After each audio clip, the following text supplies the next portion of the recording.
Donald Trump lays out his law and order platform as he accepts the Republican nomination for President of the United States. The double whammy of adolescence and AIDS. African teens speak out. And zealous fans kick off one of the world's biggest pop culture gatherings. Africa 54 starts right now. Good evening, I'm Esther Gidhu. This is Africa 54.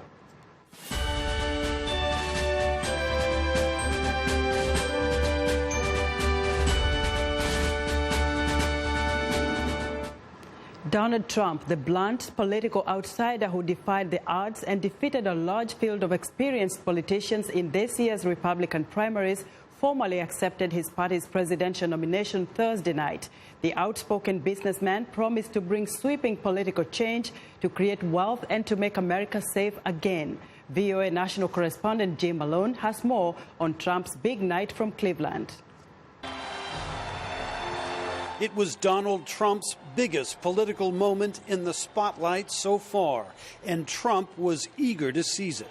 Together, we will lead our party back to the White House, and we will lead our country back to safety, prosperity, and peace. We will be a country of generosity and warmth, but we will also be a country of law and order. With his family looking on and thousands of excited Republicans in the convention hall, Trump sought to foster party unity after a sometimes fractious convention. And he also went after his Democratic opponent, former Secretary of State Hillary Clinton. After 15 years of wars in the Middle East, after trillions of dollars spent and thousands of lives lost, the situation is worse than it has ever been before. This is the legacy of Hillary Clinton: death, destruction, terrorism, and weakness. At one point, Trump was interrupted by a demonstrator. How great are our police, and how great is Cleveland? And later, he vowed to get tough on crime. In this race for the White House, I am the law and order candidate. Trump was introduced by his daughter, Ivanka, who spoke about her father's softer side. My father not only has the strength and ability necessary to be our next president, but also the kindness and compassion that will enable him to be the leader that this country needs. Trump repeated his vow to build a border wall with Mexico, negotiate tougher trade deals, and defeat the Islamic State group. And he closed his remarks with a now familiar campaign promise. To all Americans tonight, in all of our cities and in all of our towns, I make this promise. We will make America strong again. We will make America proud again. We will make America safe again. And we will make America great again. Hey, hey, ho, ho. Outside the convention hall, protests continued for a fourth day, but were contained by a large police presence. The political focus now shifts to Hillary Clinton and the Democrats, who hold their convention next week in Philadelphia. Clinton supporters issued a new ad featuring past comments from Trump praising Clinton. Hillary Clinton, I think, is a terrific woman. She really works hard, and I think she does a good job. With the Republican convention in Cleveland now history, Donald Trump hopes to write at least one more chapter in his political story come November. Jim Malone, VOA News, at the Republican National Convention in Cleveland. Among the few African Americans who were at the Republican National Convention was Bishop Al Walker Jackson Sr. He is a conservative politician, Christian minister, and lawyer who was unsuccessful as a Republican Party nominee for Lieutenant Governor of Virginia in the 2013 election. Africa 54's Vincent Makori spoke with him on the arena floor. Yes, so, sir, what brings you here, or what makes you want to be here, Bishop? I love my country. I want to see America's future be based on the Judeo-Christian principles that made us the greatest nation on earth, principles of freedom and opportunity and individual responsibility, faith in God, the importance of family, hard work, entrepreneurship. I think that this convention represents those values, and I want to be here to support them. Are you saying that the current administration has not promoted those values? And are you saying that Mr. Trump is the person that would promote those particular values? I'm saying that the current administration abhors those values. I think that they have a whole different set of values upon which they want to build this country. Moral relativism, for example, that there is no ultimate right or wrong. We just make it up as we go along. We can redefine marriage. We can redefine family. We can kill unborn children in the womb. As long as we feel good about it, no problem. We can sort of skirt the law. I can do what I want to do. I don't really need Congress. I mean, those things violate the spirit upon which this country was built. George Washington said that it is the duty of all nations to acknowledge the providence of Almighty God, to obey His will, to be grateful for His benefits, and to humbly seek His favor. This president, this administration, they're so far from that it's not even, you can't even begin to describe it. So yes, and no, I do believe that Donald Trump is so much closer to those values, although he's not a perfect candidate for me, but he's a whole lot closer to those values than the present administration, yes. You say he's not a perfect candidate. What is it you wish he could do differently, he could say differently, that could be different about him to make him the kind of a perfect candidate that you would love to vote for? Well, for me, if he had expressed from the very beginning that faith in God is central to his life and that is a guiding principle for him, I would have felt a lot more enthusiastic from the beginning. I'm not sure he thinks in those terms, and that certainly gives me pause, because I think what America needs more than anything else is a return to God. I think America needs to acknowledge that without God, this country will not remain a great nation. But I think Donald Trump is at least listening to evangelicals who believe that.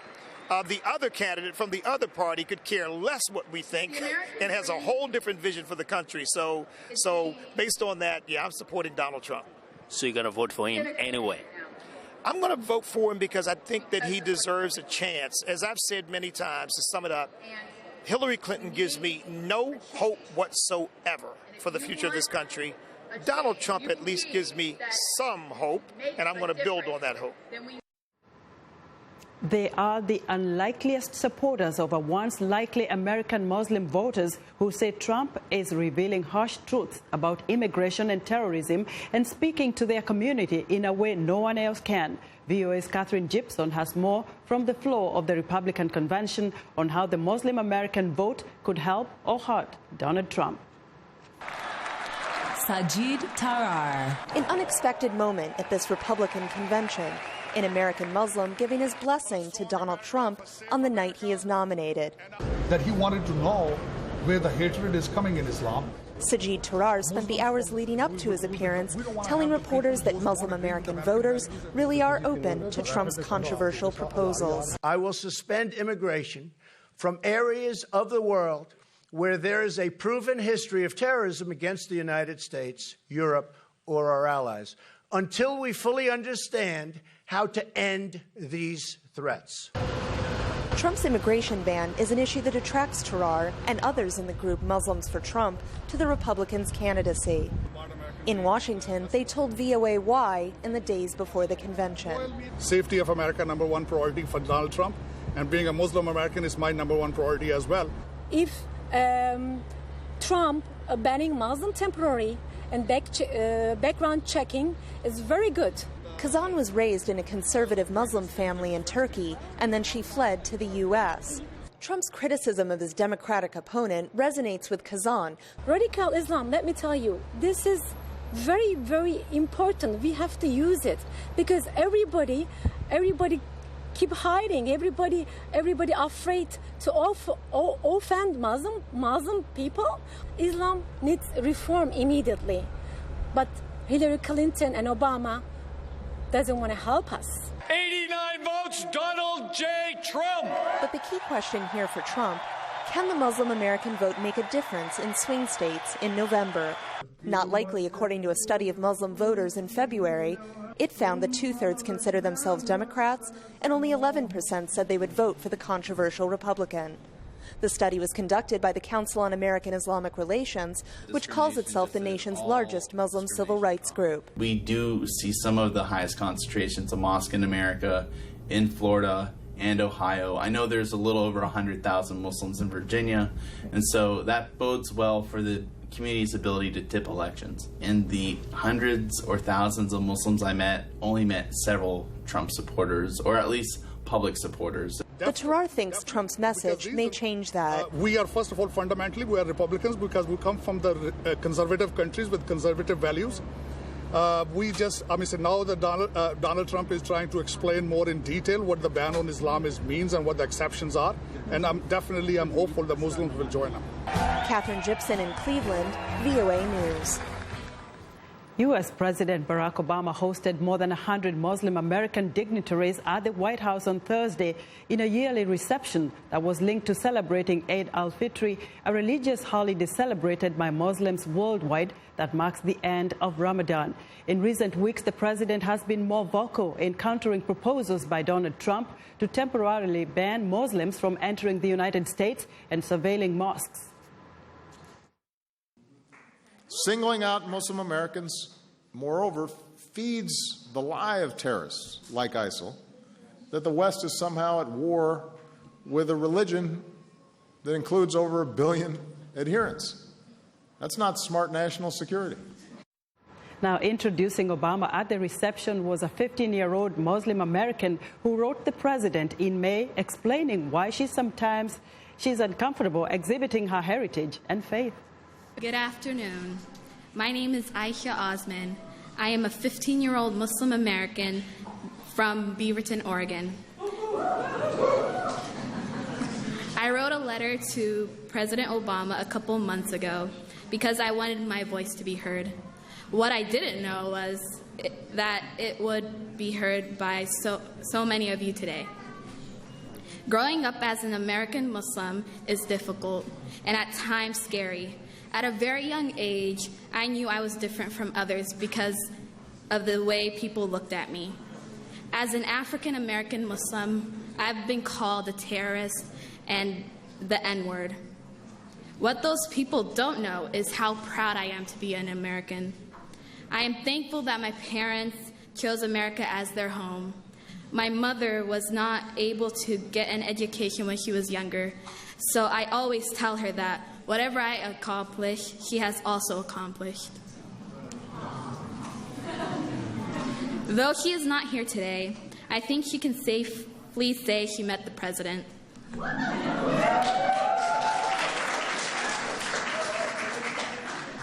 I know I'm the future of this country that I love, and with President Obama, I know I do not have to apologize for who I am. Yes.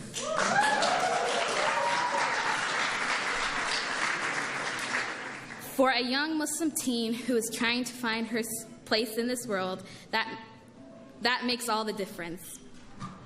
That was Aisha Osman, a 15-year-old American Muslim who introduced President Obama at last night's event at the White House.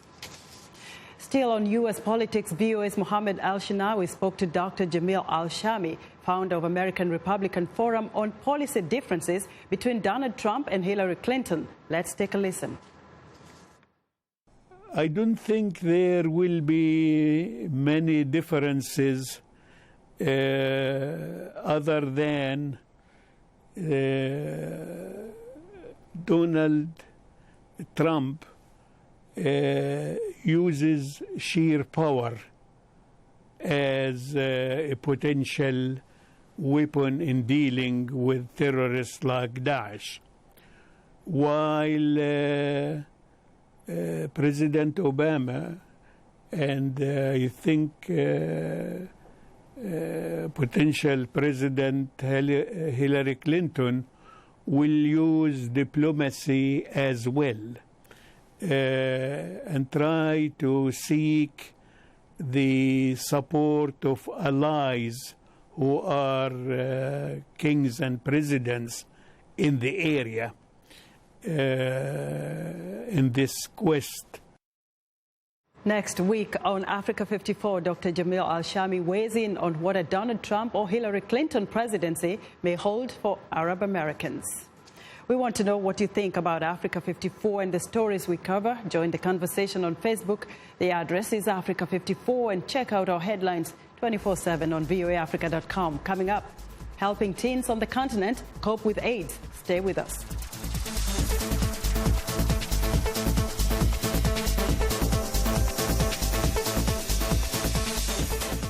Health news and notes. This is Living Better. Hello, I am Pepper. Can I help you with something? Meet Pepper, a humanoid robot, a little more than a meter tall and capable of speaking 19 languages. It's the newest staff member at a hospital in Belgium. Ask Pepper about where someone is staying at the hospital, and you might hear this. Okay, it is on this floor. Let me take you to the room. And away you both go as the robot guides you down the hall. Over at the hospital's maternity ward, this mother of a newborn is impressed. It's another way of making contact, and maybe it's reassuring that it's a robot for some people. So I think it will be important, especially for children. Pepper was developed by the Belgian company Zorobots, whose CEO says that reactions to the robot have been positive, and that Pepper is there only to improve patient experience and not to take away the job of any of the humans. I'm Martin Seacrest for VOA's Living Better.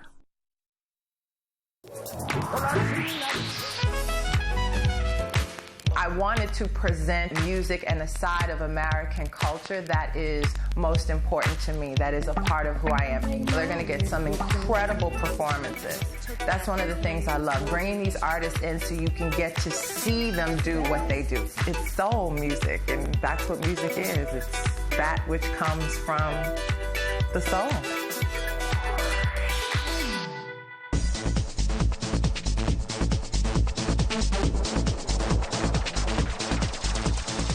HIV, the virus that causes AIDS, is the top killer of teens in sub-Saharan Africa.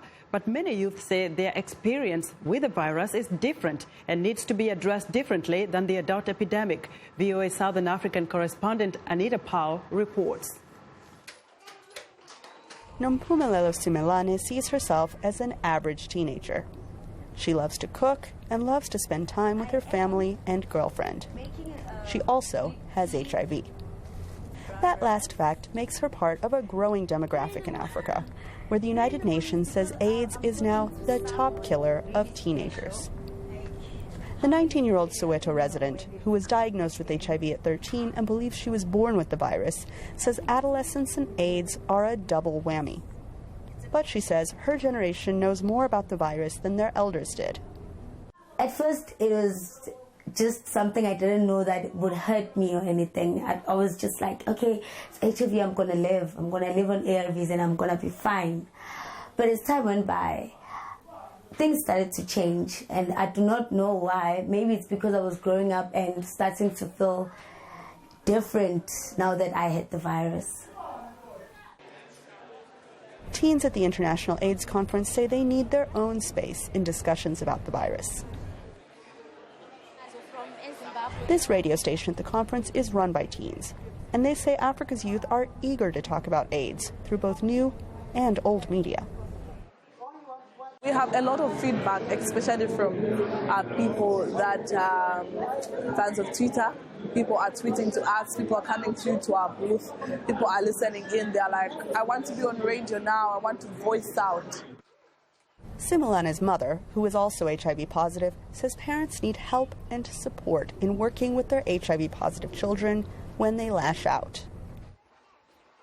So Nompumelelo took it like she understands everything, but she didn't. Because after that, she didn't drink the pills well. She calls me social workers. She wants to stay with me. So we did have that problem. But Similane says her mother gave her the most important tool in fighting the disease. Teenagers just need support and love from their parents. It's a fight, many African youth say. but one that they hope will help future generations as the AIDS epidemic continues. Anita Powell, VOA News, Durban, South Africa.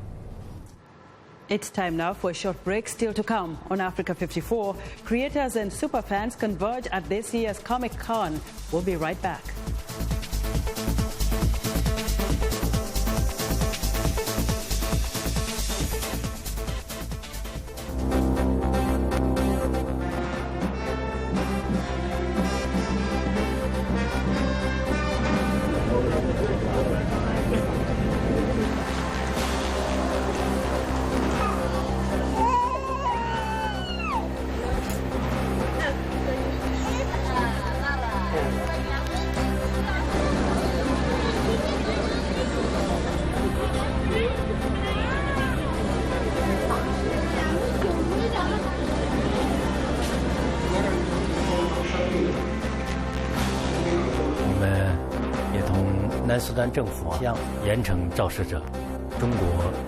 This will be the third straight year that the number of fatalities that IOM has reported in the Mediterranean have surpassed 3,000. This is the earliest we've seen the 3,000 mark.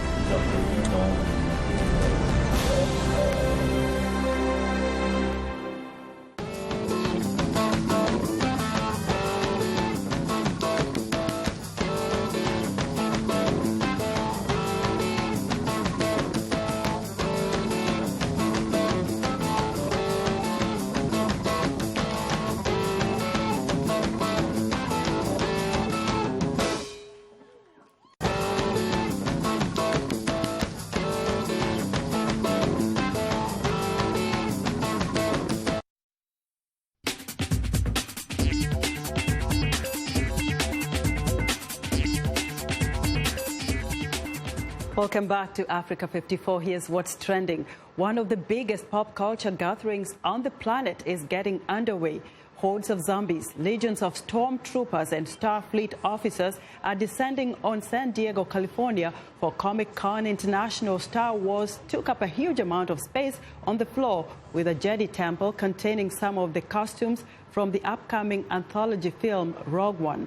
Not to be upstaged, Warner Brothers and DC Comics displayed costumes from Suicide Squad.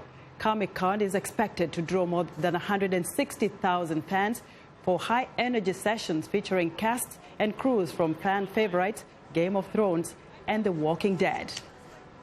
Next up, these climbers are on a mission, but they have loftier goals than just reaching the top. They are scaling the world's oldest and largest trees in California's Sierra Nevada mountains to collect young branches and use them to clone this giant sequoia. These massive trees can live for thousands of years and grow up to 300 feet high and 25 feet wide, making them ideal for storing carbon.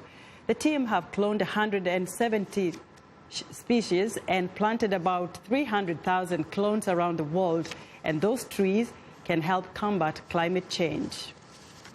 And finally, German car manufacturer Daimler, which owns the Mercedes-Benz brand, has unveiled what the company calls the bus of the future. It's equipped with technology which detects traffic lights and other vehicles, pedestrians and bicycles, and steers the vehicle in the right direction under the supervision of a driver. At the moment, this Mercedes-Benz future bus is transporting passengers in Amsterdam. Daimler says this bus allows the company to test the technology before launching a version which may eventually replace traditional buses. And that's what's trending today. And that's our show for today. Be sure to watch Africa 54 on our website at voaafrica.com. We leave you with this piece of music shot in Bali, Indonesia, from Ghanaian artist Rocky Dawumi. It's called Walk the Talk.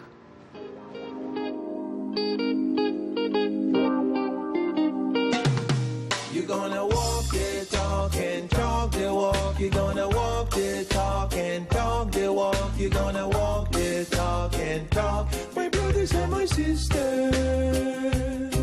You're gonna walk the talk and talk the walk. You're gonna walk the talk and talk the walk. You're gonna walk the talk. Can I get a witness?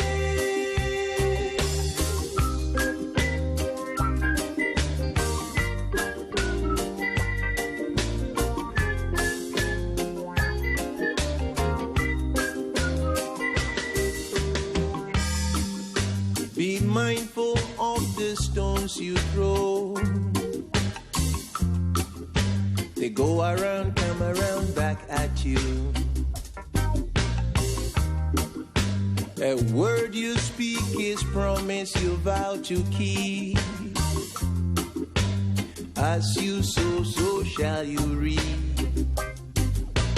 Go down, have your little fun, for nothing is hidden under the sun. Let your yea be yea.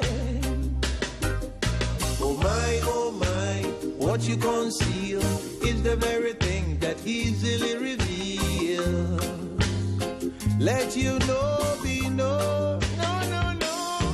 You're gonna walk the talk and talk the walk. You're gonna walk the talk and talk the walk. You're gonna walk the talk and talk. My brothers and my sisters.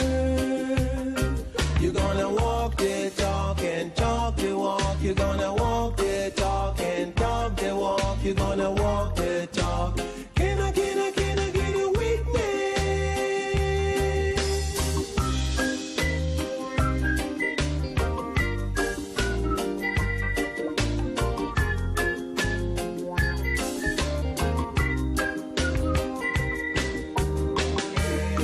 Mr. Official, when the settles on your speed, our economic predicament will be permanent. Don't sell the votes of the poor majority to satisfy high society. So hold on, take a step back. How much gold will satisfy a soul? For what it is worth. Oh mine, when it's done, you're just another tool for the status quo. Oh no. You're gonna walk the talk and talk the walk. You're gonna walk the talk and talk the walk. You're gonna walk the talk and talk. My brothers and my sisters. You're gonna walk the talk and talk the walk. You're gonna walk the talk and talk the walk. You're gonna walk the talk. Can I get a witness? No, you can't keep saying what you cannot do. No, can you keep doing what you did not say? You're gonna walk the talk. No, you can't keep saying what you cannot do. No, can you keep doing what you did not say? You're gonna walk the talk. You're gonna walk the talk. You're gonna walk. My brothers and sisters. Welcome to English in a Minute. Okay, you probably know what being married to someone means. But is this expression really about marriage? Not married. Anna, I know I agreed to name our rock band the English Teachers, but now I'm not so sure. That's okay. I was never married to that name anyway. Good. I thought you'd be upset. Oh, no way, man. I thought we could call ourselves the Rockin' English Teachers. To use not married this way means you are not attached or committed to something. You don't care about it. This expression is commonly used in the negative form. One of the only times we use it in the positive form is when we talk about work. And that's English in a Minute.